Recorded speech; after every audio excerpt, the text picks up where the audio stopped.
স্বাভাবিক কর্মসূচি শুরু হবে। প্রথমে প্রশ্নোত্তর পর্ব। প্রশ্নোত্তর পর্বে রয়েছে মোট 6টি তারকা চিহ্নযুক্ত এবং একটি তারকা চিহ্নবিহীন প্রশ্ন। প্রশ্ন নং 18। প্রশ্নটি মাননীয় শিক্ষামন্ত্রীর উদ্দেশ্যে। প্রশ্নটি উত্থাপিত করবেন বিরোধী সদস্য বৃষ্টি মণ্ডল মহাশয়। ধন্যবাদ অধ্যক্ষ মহাশয়া। বর্তমানে আমাদের রাজ্যে শিক্ষার শোচনীয় অবস্থা যত কম করা যায় ততই ভালো। Education is the pillar of a nation. আর সেই শিক্ষাকে নিয়েই ছেলেখেলা করা হচ্ছে আমাদের রাজ্যে। একজন যুবক বা যুবতী এমএ বিএড পাশ করে যখন স্বনির্ভর হওয়ার স্বপ্ন দেখে, এখন তাদের সামনে শুধুই অন্ধকার। যে টেট পরীক্ষা দিয়ে চাকরি পাওয়ার কথা, সেই 2014 সালে টেট পরীক্ষা দুর্নীতিগ্রস্ত। সেখানে সিবিআই তদন্ত। 2017 সালে দ্বিতীয় তালিকা বেআইনি। সেই তালিকায় 269 জনকে চাকরি থেকে বরখাস্তের নির্দেশ হাইকোর্টের। অনেকেই প্রবচনের কাছ থেকে লক্ষ কোটি টাকা নিয়েছে চাকরি দেওয়ার নাম করে। আবার এটাও শোনা যাচ্ছে উত্তরপত্রে কিছু না লিখেও সাদা খাতা জমা দিয়েও চাকরি পেয়েছে। শিক্ষিত বেকার যুবক যুবতীরা কিসের বয়সের পরীক্ষায় বসবে বলতে পারেন? যে সমস্ত শিক্ষকদের চাকরি গেল, তাদেরকে আত্মহত্যা করলে তার দায় কে নেবে? অনেকে স্কুলে বিদ্যালয়ে পড়াতে তাদের শুধু ডাল সিদ্ধ, সুষম আহার শুধুই গল্প। প্রায় 2 বছর করোনার জন্য বিদ্যালয়ে মিড ডে মিল বন্ধ ছিল। 2 মাস কর্মের ছুটি গেল। এরপরেও মিড ডে মিলের এই করোনা অবস্থা কেন? ধন্যবাদ। মাননীয় বিরোধী সদস্য প্রশ্নের উত্তর প্রদানের জন্য মাননীয় শিক্ষামন্ত্রীকে আহ্বান জানাচ্ছি। ধন্যবাদ অধ্যক্ষ মহাশয়। মাননীয় বিরোধী সদস্য মহাশয় প্রশ্নের উত্তরে বলতে চাই, আমাদের সরকার শিক্ষার উন্নতির প্রকল্পে সদা সচেষ্ট। বাল্য বিবাহ রোধ ও পড়াশোনার আর্থিক সাহায্যের জন্য 13 থেকে 18 বছরের মেয়েদের বার্ষিক 1000 টাকা ও 18 বছরের পর পড়াশোনা চালানোর জন্য এককালীন 25,000 টাকা দেওয়া হচ্ছে। পঞ্চম থেকে অষ্টম শ্রেণী পর্যন্ত তফসিলি জাতি উপজাতি সম্প্রদায়ের শিক্ষার্থীদের আর্থিকভাবে সাহায্যের জন্য আছে শিক্ষাশ্রী প্রকল্প। সংখ্যালঘু শিক্ষার্থীদের স্কলারশিপ প্রদানের জন্য আছে ঐক্যশ্রী প্রকল্প। শিক্ষার্থীদের বৃত্তিমূলক শিক্ষা প্রদানের জন্য আছে উৎকর্ষ বাংলা প্রকল্প। আমাদের সরকার পড়াশোনার সুবিধার্থে স্টুডেন্ট ক্রেডিট কার্ড প্রকল্পের মাধ্যমে 10 লক্ষ টাকা পর্যন্ত ঋণ প্রদানের ব্যবস্থা করা হয়েছে। আর নিয়োগের ব্যাপারে বলতে গেলে লাখখানেক নিয়োগের মধ্যে 50-100টা ভুল হতেই পারে। এটা ত্রিপুরা নয় যে 10,000 চাকরি গেছে। আমরা চাকরি খাই না, চাকরি দিই। আপনাদের সভা সবসময় বড় বড় কথা বলা। সিবিআই কে ভয় দেখাচ্ছে? যারা বঞ্চিত হয়েছে তাদের জন্য অবশ্যই কিছু ভাবা হবে। যদি দলের সাথে যুক্ত কোনো ব্যক্তি চাকরি দেওয়ার নাম করে কারোর কাছ থেকে কোনো রকম টাকা নিয়ে থাকে, তাহলে অবশ্যই তার বিরুদ্ধে ব্যবস্থা নেওয়া হবে। সব জিনিসের দাম বাড়ায় মিড ডে মিলের মান হয়তো এখন ভালো হচ্ছে না, তবে মিড ডে মিলের মান সর্বত্র অবশ্যই উন্নত হতে হবে। তাতে যদি নির্ধারিত টাকার পরিমাণ বাড়াতে হয়, সে ব্যাপারেও ভেবে দেখা হবে। ধন্যবাদ। আপনি কি কিছু বলতে চান? হ্যাঁ মাননীয় অধ্যক্ষ মহাশয়, আমি মাননীয় শিক্ষামন্ত্রীকে এই বিষয়ে একটি অতিরিক্ত প্রশ্ন করতে চাই। প্রশ্ন করার অনুমতি দেওয়া হলো। ধন্যবাদ অধ্যক্ষ মহাশয়। আমি মাননীয় শিক্ষামন্ত্রীকে প্রশ্ন করতে চাই যে এই বছর মাধ্যমিক পরীক্ষা হলো অন্য সেন্টারে, অথচ অপেক্ষাকৃত কম পরীক্ষার্থী থাকা সত্ত্বেও উচ্চ মাধ্যমিক পরীক্ষা হোম সেন্টার হওয়ার কারণ কি?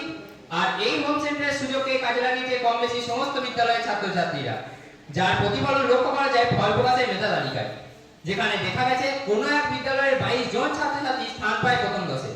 আবার নিটের মতো সর্বভারতীয় পরীক্ষায় এর কোনো বিশেষ কোনো উল্লেখযোগ্য প্রতিফলন লক্ষ্য করা যায় না।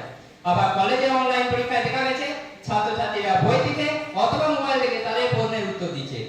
এইভাবে কি শিক্ষার প্রকৃত মান ক্ষতিগ্রস্ত হচ্ছে না? ধন্যবাদ। মাননীয় শিক্ষামন্ত্রী মহাশয়।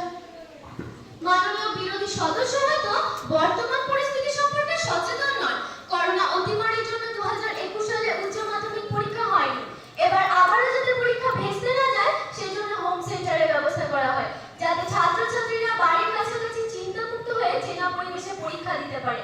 হোম সেন্টার হলো পরীক্ষা সংক্রান্ত সমস্ত নিয়ম কানুন মেনেছে সমস্ত বিদ্যালয়। করোনা আবহের জন্য ঠিকঠাক পঠন পাঠন না হওয়ায় অনেক কলেজে ছাত্র বিক্ষোভ দেখা যায় অনলাইন পরীক্ষার জন্য। সেই জন্য কিছু কলেজে অনলাইন পরীক্ষাও হয়, কিন্তু তা পরীক্ষার নিয়ম কানুন মেনেই হয়েছে। এর পরেও যদি কোথাও দেখে লিখে পরীক্ষা হয়ে থাকে, তাহলে সে বিষয়ে আমরা যথাযোগ্য ব্যবস্থা নেব। ধন্যবাদ। প্রশ্নোত্তর পর্বে পরবর্তী প্রশ্ন নং 19। প্রশ্নটি তারকা চিহ্নযুক্ত। প্রশ্নটি মাননীয় স্বাস্থ্যমন্ত্রীর উদ্দেশ্যে। প্রশ্নটি উত্থাপিত করবেন বিরোধী সদস্য তৃষ্ণা পান মহাশয়। ধন্যবাদ অধ্যক্ষ মহাশয়া। আমরা সকলেই জানি এই হেলদি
প্রদানের জন্য মাননীয় স্বাস্থ্যমন্ত্রীকে আহ্বান জানাচ্ছি।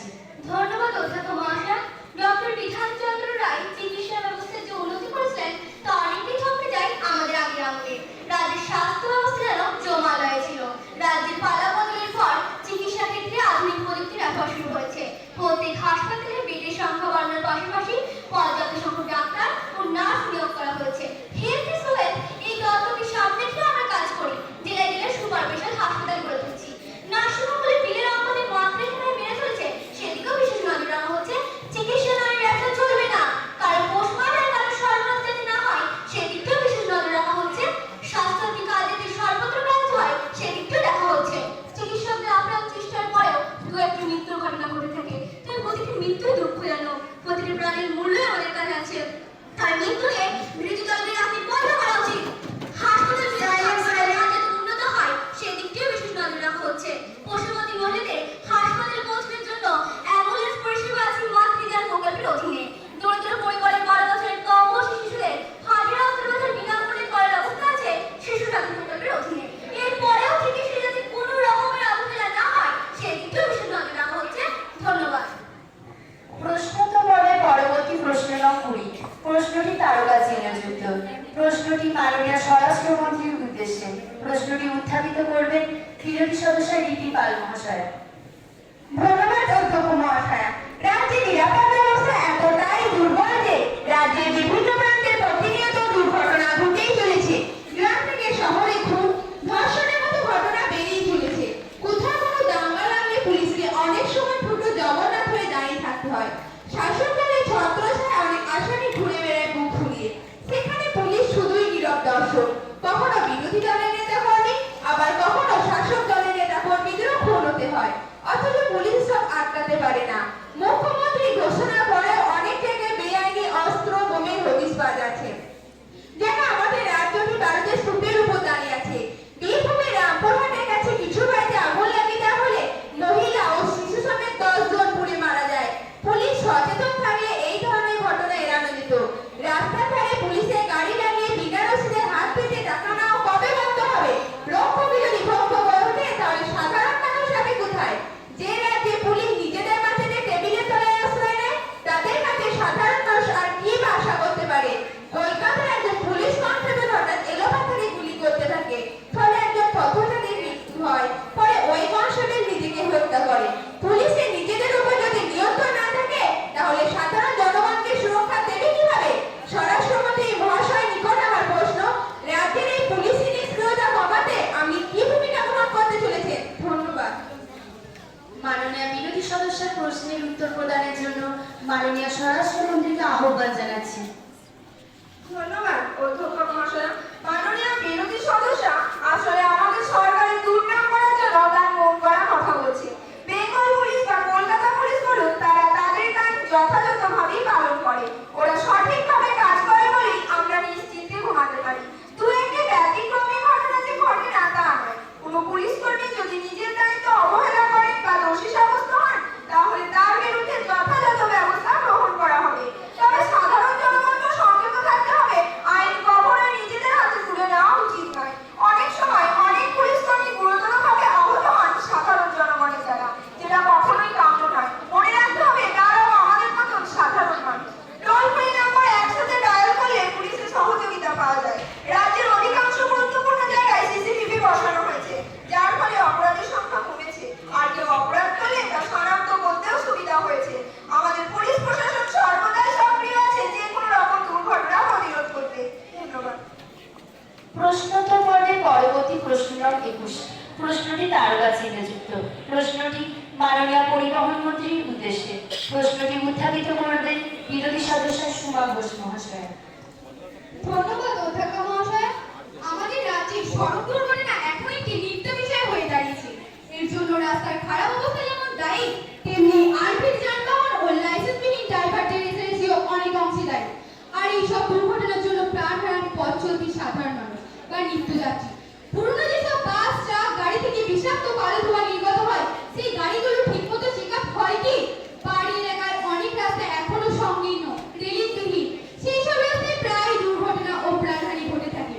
সমগ্র রাজ্যে রেজিস্ট্রেশনবিহীন টোটো ব্যাঙের ছাতার মতো গজিয়ে উঠেছে। সেই সব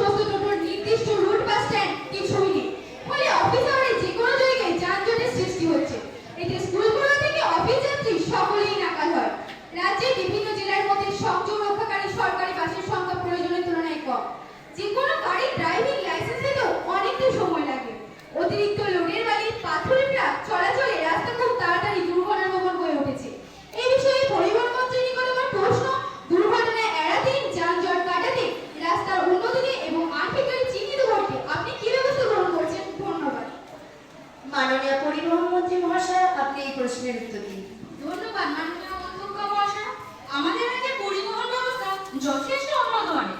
লক্ষ্য যখন জীবনযাত্রার উন্নয়ন, সেখানে প্রয়োজন যথার্থ পরিবহন। এই মতামতকে সামনে রেখে আমরা কাজ করি।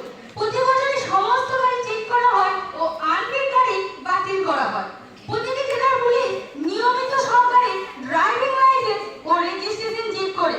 সরকারি বাসের সংখ্যা অনেক বাড়ানো হয়েছে যাতে রাজ্যের বিভিন্ন প্রান্তের লোকেদের যাতায়াতের সুবিধা হয়। কলকাতায় অনেক ইলেকট্রিক বাস চালু হয়েছে দূষণ কমানোর জন্য, যা ভবিষ্যতে সমগ্র রাজ্যে আরো বাড়বে। আর মাননীয় বিরোধী সদস্যদের জানা উচিত, রাস্তাঘাটের বিষয়টি পূর্ত দপ্তরের অধীনে। রাজ্যের পরিবহন ব্যবস্থার উন্নতিতে আমরা সদা সচেষ্ট।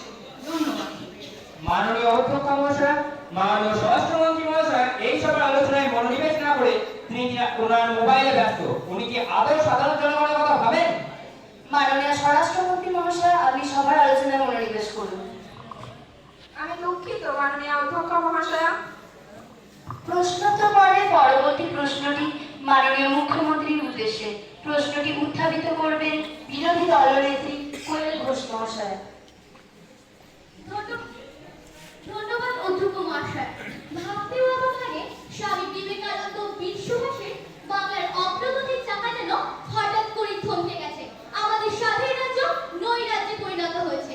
বিদ্যালয়ের শিক্ষককেও এমনিতেই কয়েক বছর পর পর, তার উপর এখন জেনারেল ট্রান্সফার, স্পেশাল ট্রান্সফার, সর্বশেষে উচ্চশিক্ষার মাধ্যমে এখন অধিকাংশ বিদ্যালয়ে শিক্ষকের সংখ্যা অনেক কম। ফলে পঠন পাঠনের সমস্যা দেখা দিচ্ছে। এই কাকদ্বীপ মহকুমার শিক্ষক খাতে প্রায় 1358 জন। আবার মেরিট লিস্টের নাম না থাকা সত্ত্বেও পরে এক মন্ত্রীর কন্যার নাম একেবারে 1 নম্বরে চলে আসে। পরে আদালতে যায় চাকরি চাইতাম। এক দলীয় নেতার দেহরক্ষীর কোটি কোটি টাকা সম্পত্তির খোঁজ মেলে রাজ্যের বিভিন্ন জায়গায়। 20 জনের মৃত্যু ঘটে চলেছে হাওড়া, হুগলি, পূর্ব বর্ধমানের মতো বিভিন্ন জায়গায়, যেখানে বেশি নেশার জন্য চোরাইয়ের সাথে রাসায়নিক মেশানো হচ্ছে। কলকাতা সহ হাওড়া, হুগলি বিভিন্ন জায়গায় বৃষ্টির পর জমা জলে বৈদ্যুতিক তার ও মোলের সাথে বিদ্যুৎপৃষ্ট হয়ে মারা যাচ্ছেন অনেকেই। রাজ্যের বিভিন্ন জায়গায় ভুয়ো অবসরের খোঁজ মিলছে। আশপাশের বেআইনিভাবে কয়লা বাজার কাণ্ডে তদন্ত চালাচ্ছে সিবিআই সিআইডির দ্বারা। লকডাউনে ভিন রাজ্যে কাজ করা শ্রমিকরা রাজ্যে ফিরলেও রাজ্যের কর্মসংস্থান না থাকায় তাদের আবার ভিন রাজ্যে পাড়ি দিতে হচ্ছে। মাননীয় মুখ্যমন্ত্রীর নিকট আমার প্রশ্ন, রাজ্যের এই সামগ্রিক অচল ব্যবস্থা দূরীকরণে আপনি কি পদক্ষেপ নিতে চলেছেন? ধন্যবাদ। সাইলেন্ট।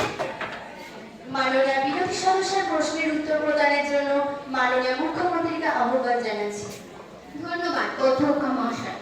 বিরোধীরা যতই চক্রান্তমূলক কথাবার্তা বলুক না কেন, শিক্ষা সংস্কৃতির পীঠস্থানে আমাদের এই বাংলা এগিয়ে ছিল, এগিয়ে আছে আর ভবিষ্যতেও এগিয়ে থাকবে। আমরা ক্ষমতায় এসেছিলাম এক বিশাল ঋণের বোঝা মাথায় নিয়ে।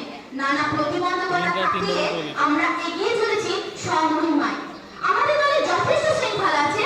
সাধারণ জনগণের কোনো ক্ষতি আমরা চাই না।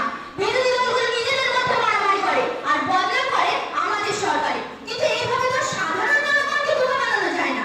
দলের কোনো ব্যক্তি যদি সত্যিই দুর্নীতিগ্রস্ত হয়, তাহলে দল তার যথার্থ ব্যবস্থা নেবে। বিদ্যুৎপৃষ্ট হয়ে যাতে মৃত্যু না হয় সেই বিষয়টি দেখা হচ্ছে। বিস্মন তৈরি যাতে বন্ধ হয় তারও ব্যবস্থা হচ্ছে।